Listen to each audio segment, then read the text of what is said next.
Greetings, fellow humans, and welcome to Sam and Max Hit the Books. I'm Max. I'm Sam. And we're here to review the comics that came out on the 23rd of August in 2019. I'm going to start us off with a surprise. This was in my poll, but I did not actually realize that it was coming out. Transformers 84, Issue 0, by Simon Furman, legendary Transformers author, with art by Guido Guidi, which is the real standout because this book is so cool at how he's able to completely sort of ape, but also update the way that these Transformers comics looked way back when they were coming out in the 80s. Right. This book is designed to slot in before the classic issue 1 of Marvel's Transformers, and it fits in perfectly solidly. And you know what? To be completely honest, I think you could understand everything about this book even if you only saw Beast Wars. Yeah, probably. Because, you just have to know that there was an arc, and Optimus and the Autobots were on it, and the Decepticons boarded it, and then they crashed on Earth. Yep. And the way that this book does but actually recontextualization of the whole thing, and has it be that was Optimus's plan all along. He was trying to take Megatron and the Decepticons off the board, sacrificing himself, and he took all of his best and bravest because he knew that Megatron would not fall for this ruse unless Optimus looked like he was playing his entire hand. It's pretty cool. I really enjoyed it. Yeah. The whole bit where it's flashing back and forth between right before the launch of the Ark and a mission that's happening after the Ark has crashed, where some Autobots and Decepticons come to Earth in Viking times and have a little bit of a clash, both with the humans and each other. Yep. And we see Punch/Counterpunch, who's kind of semi the main character of this issue. Yeah, a little bit. We see that he had been doing his usual double, triple agent thing, and it was one of the only bots who was in on Optimus's plan. Right. And so when he actually assassinates, he kills the Autobot ship in this one, right? Yeah.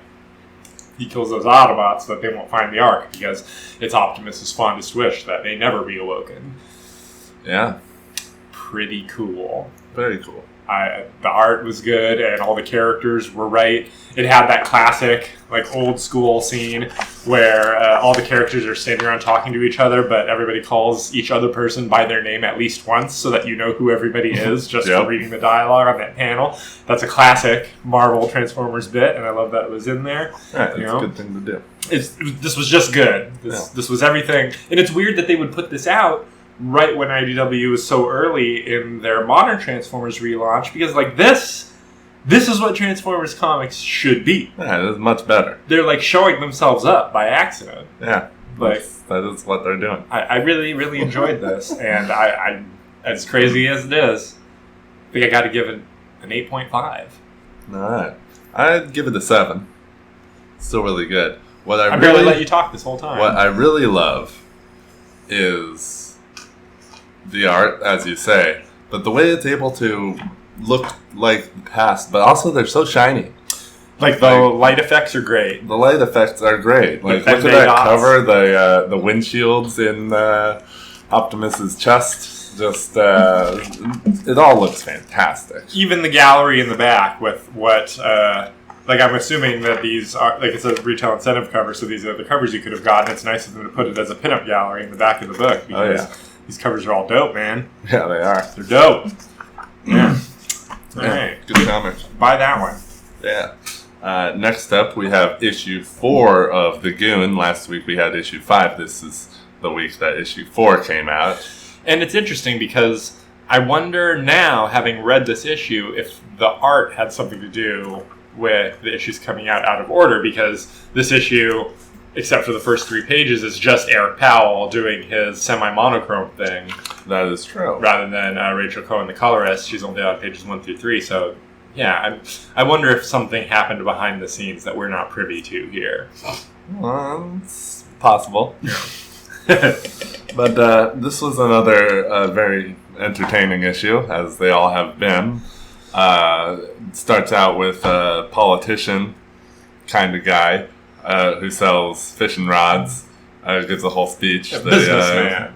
Businessman. Yeah. Gives the whole teach a man to fish and he'll feed forever. he'll eat forever. Yeah. And so this homeless guy, he's like, okay, I'm going to do that. I'm going to become a fisherman. So he goes to the docks. They're not going to give him a job with no experience, no training. So he goes to school. They're not going to teach him how to fish without money, which he doesn't got. So he's out of luck. This is a scathing indictment of capitalism. Scathing. Yes, very much so. But that's okay. Meets up with another homeless guy who lost his legs and is wheeling himself around in a cart. I feel like we've seen that guy around. Yeah, probably. Yeah. And together they go to a swamp. In the swamp they meet a third guy. With the sort of evil cannibal hobo. Yeah, evil cannibal hobo. Man, greedy. Greedy guts. Because they've got their like Solomon Grundy style rhyme that they say as they rise out of the swamp. It almost seems like a direct reference, but you can't have him look like Solomon Grundy because the Goon looks like Solomon Grundy. Well, that's true. It's a good use of repetition with their whole mantra of, sleepy is sleepy and slow says go to bed. But I real quick before you finish, I want to read this bit that Frankie's, his comedy bit about how he had a competition with his girl who was jealous. She was like, I could get a more handsome guy than you. And he's like, yeah, well, so could I. And he went down to the bar and he wasn't feeling it, but he was like, what the hell? So he puts on a dress. And I think I almost had him, too, until I broke explosive wind and it knocked my wig off. Norton's chili was tearing the guts out of me. I had to put the book down, man. Yeah, that's pretty good. Tearing the guts out of me. And that's a setup for later. Right, because we have that repetition as well when they again talk about getting some chili for everyone and tearing the guts out of them. They're gonna tear those girls are gonna be puking their guts out. But, the Goon he beats the crap out of greedy guts as he does, and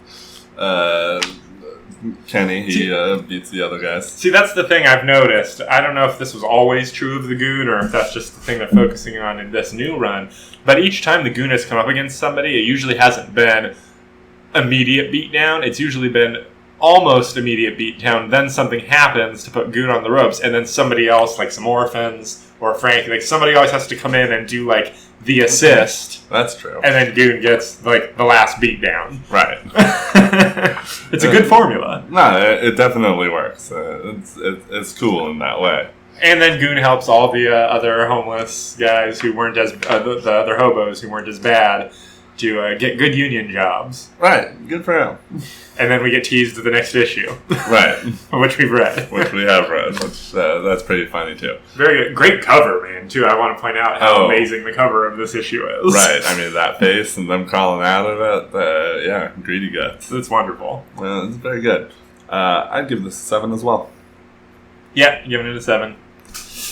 All right, moving on to the next tie-in for Absolute Carnage. This is Absolute Carnage versus Deadpool. Thank God, this is so much better than that other tie-in we got. Oh, for sure. This was A+ Deadpool material, I gotta tell you. The initial conceit of Deadpool inviting all of Spider-Man's villains to a birthday party. Right, but he doesn't know his birthday, and he doesn't know any of his friends because he doesn't know his secret identity, so he invites some people he knows. The one plot hole in all of this is that he does invite Jameson, and Jameson is the only one who shows up at the actual party location. Jameson, in continuity, has recently discovered that Peter is Spider-Man, I believe. So I believe he would know that it's not Peter's birthday, but it's still a good gag. Yeah, for sure. The Rhino's the only one who bought a gift, and Deadpool spends the rest of the issue wearing the Rhino hoodie, which was great. Yeah. And he heads over to Ravencroft. Yes, he does. Where Absolute Carnage is happening. Happening, exactly. That's where he's established his base. I think this is a Spider, what's his name? Doppelganger. Doppelganger? Yeah. Oh, you're probably right. It looks just like him. John Jameson is a real whiny bitch in this one, and I say that because he is in dog form. And, I love that it plays on the continuity that, yes, during the previous miniseries, Deadpool got all the Life Foundation symbiotes attached to himself at once. Yes, he did. And so, therefore, he has more codexes than anybody. Right, so he's just a juicy apple to Carnage. He's a unicorn, as they dub him, which plays in nicely with the Rhino hoodie. Right. This was just a well-put-together issue that managed to be a comedy book and a horror event that didn't feel like it was undercutting the horror. That's true. It's because Carnage is so wacky. The way he talks, works. He can talk exactly the same, and it works for something very creepy or for something very funny. Well, that's true. It's all in that design, that iconic look of the eyes and the teeth. The eyes and the symbiote essentials, as it were. I'm going to give this one a 7. Yeah, I give it 7 as well. Cool. Looking forward to more of that.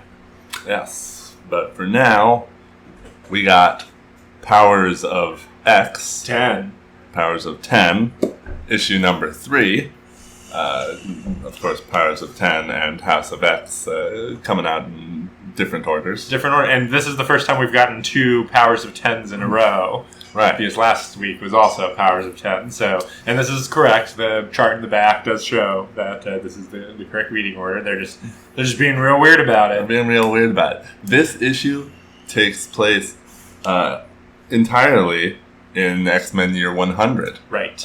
Pretty cool. This is the 9th life of Moira. The big reveal, right, that this was indeed... Right, but people already not guessed. The actual future. Right, this is the Apocalypse future. Right. Where she teams up with Apocalypse.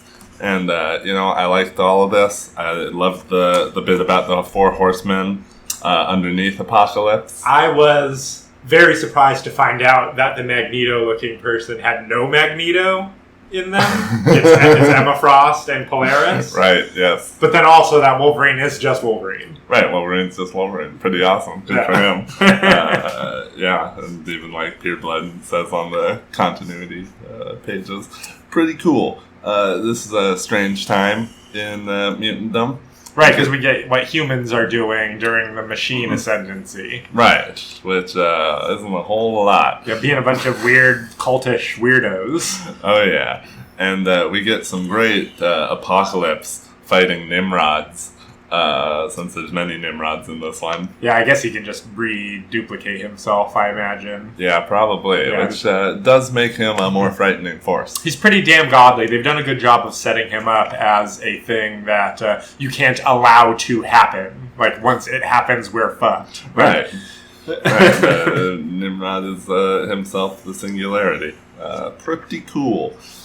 And it ends with this great bit because Moira's been in stasis for many years, getting woken up after Apocalypse loses by Wolverine, who transfers the data she needs and then immediately kills her with her consent. Because as she says, this is what you do. Right, this is what you do. You kill women to end big events by stabbing them under the rib cage. Yeah. Hilarious. Yeah, that 6th timeline is still missing from the chart, though, at the back. What happens in Life 6, man? Right? Just this blank spot where there should be another line. Nah, I'm loving this. I give this an 8.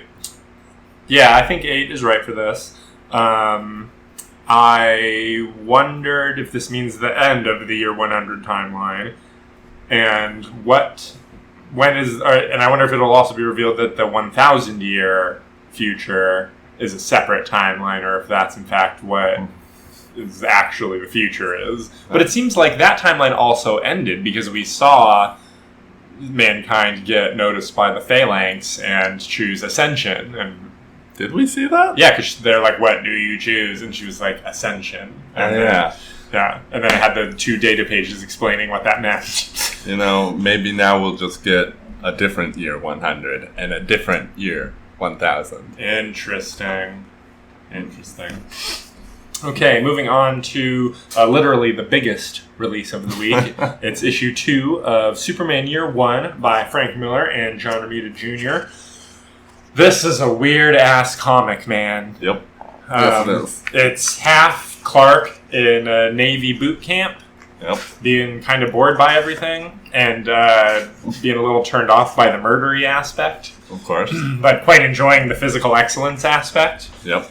And then also a bunch of Mermaid and Atlantis stuff. And that was really the highlight for me, the whole second half, where it was sort of became a Greek myth about the hero Mark coming into the King's Land and besting all of his challenges to win the princess. I completely agree. That is the better half. Very interesting that this version of Superman... All right, so the telepathy thing, whether he's actually telepathic, is still up in the air, I think, because it could have just been mermaid telepathy, allowing all this communication.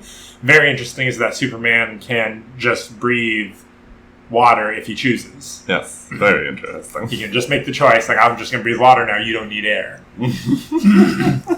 Yeah, that was interesting. So this Superman is straight OP. Like, this is Superman. Like, nothing can actually be a threat to him. He sort of shrugs everything off. Yep.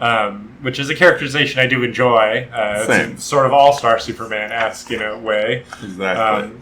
I mean, the art wasn't even as bothersome this time because it seems like since we were getting so many weird alien mermaid faces, that kind of lends itself more to John Romita's style than all the human faces. Yeah, I'd say so. Kraken looked cool.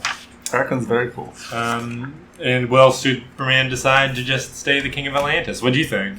I thought it was pretty good. During the first half, I was very irked by all the repeating text boxes of army speak.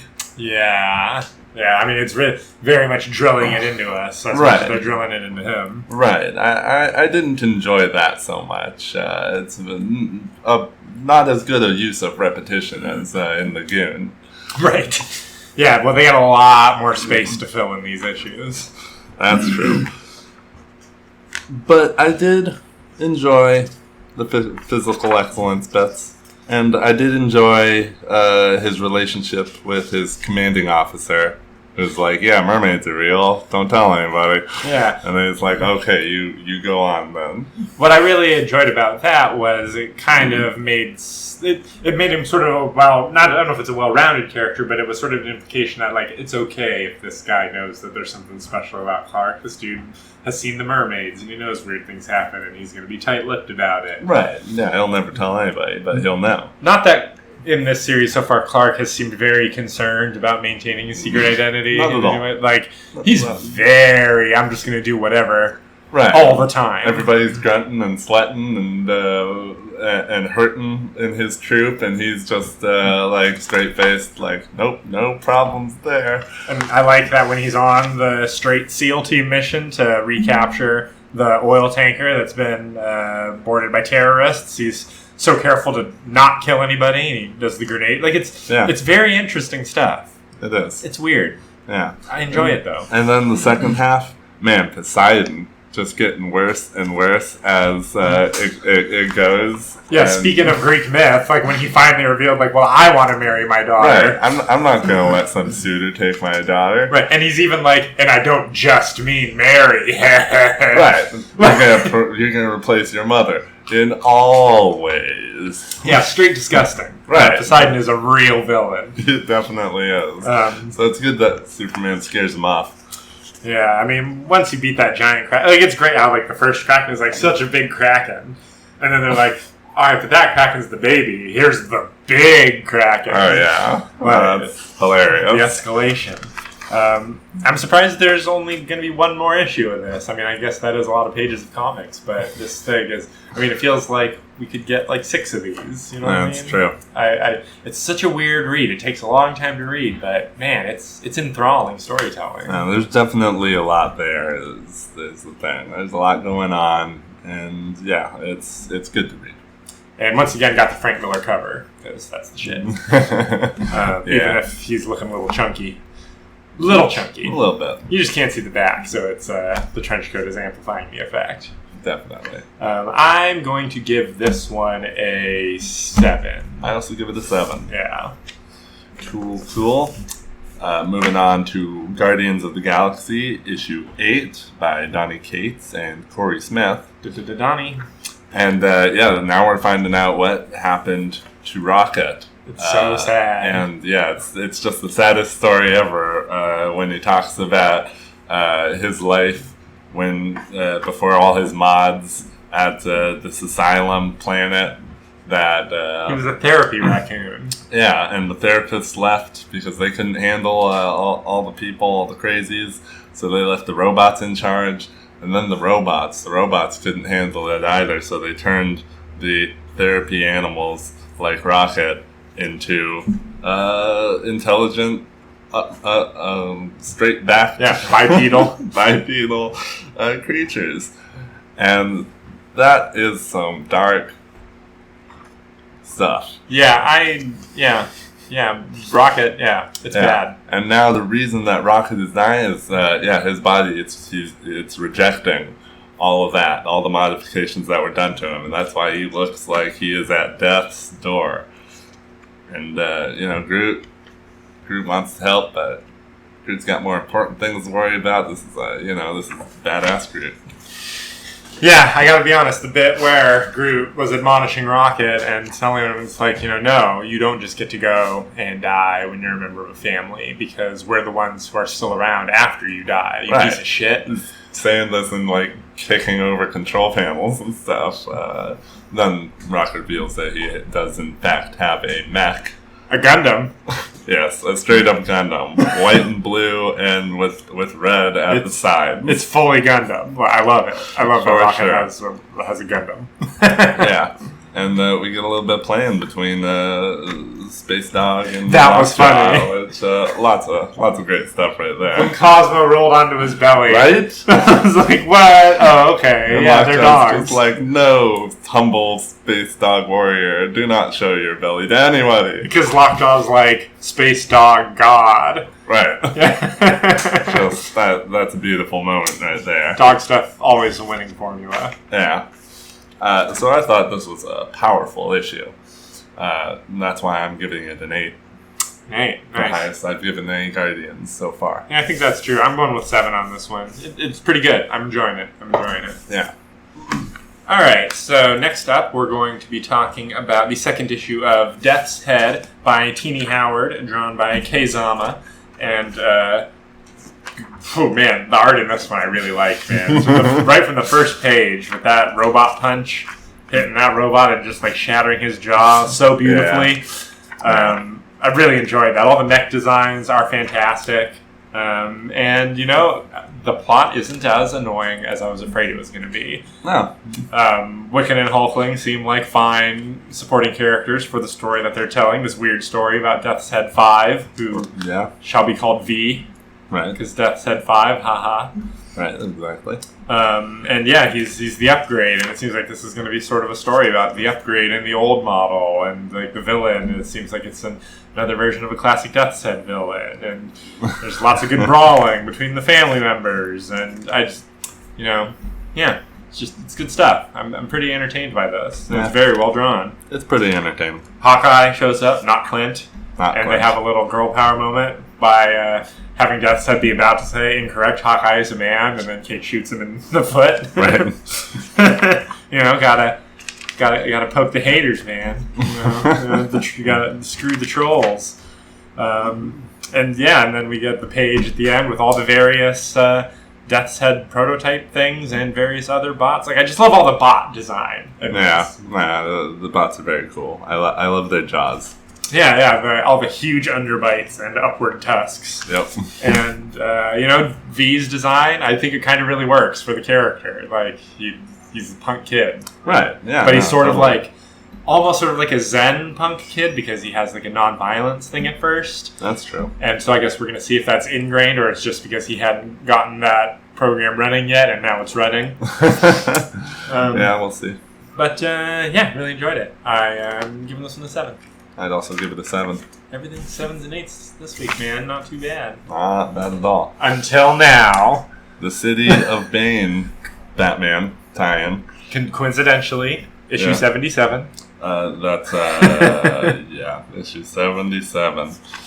And that's Tom King, Michael Janin, and Tony S. Daniel. Yes. All together. Together. Yeah, you get a little bit of Damian fighting Gotham Girl, right? Gotham Girl. Guess Damian's a sorcerer now. Yeah, and Damian has a magic wand. Yeah, it's a magic wand. So you can do that backwards talking sorcery. That's how you take out super people. He got it from Clarion, the witch boy. Makes sense. Yeah, that part was actually the most entertaining part of the issue. Yeah, because after that you get Who's this guy with the scratches for all the people he's taken out? Zaz. Yes, Victor Zaz. Zaz and Scarecrow are running around. They're cops just like Joker and Two-Face. Yep. And Damian comes at them. He comes at them hard. Damian is super effective in this issue until he runs into Granddad Batman from another universe, and he's like, "You're not my granddad. You're just from some other universe. Yep. Go stuff it." Damian truly is us for most of this issue. That's true. But unfortunately, he does get captured. Yeah, because even with his magic that can beat Gotham Girl, of course, Thomas Wayne Batman is going to beat him. Right, of course. And yeah, because of Thomas Wayne and Bane are in charge, they have a rule: nobody from the Bat family comes into Gotham, and if they do, Alfred dies. Suggested by Alfred. So Bane snaps Alfred's neck. Yeah, I believe that happened. Well, we'll see. That's Damian crying. Now they got another hostage. Batman and Catwoman walking around in this issue calling each other Bat and Cat, and decided that maybe they'll do something. Yeah, they were in this issue.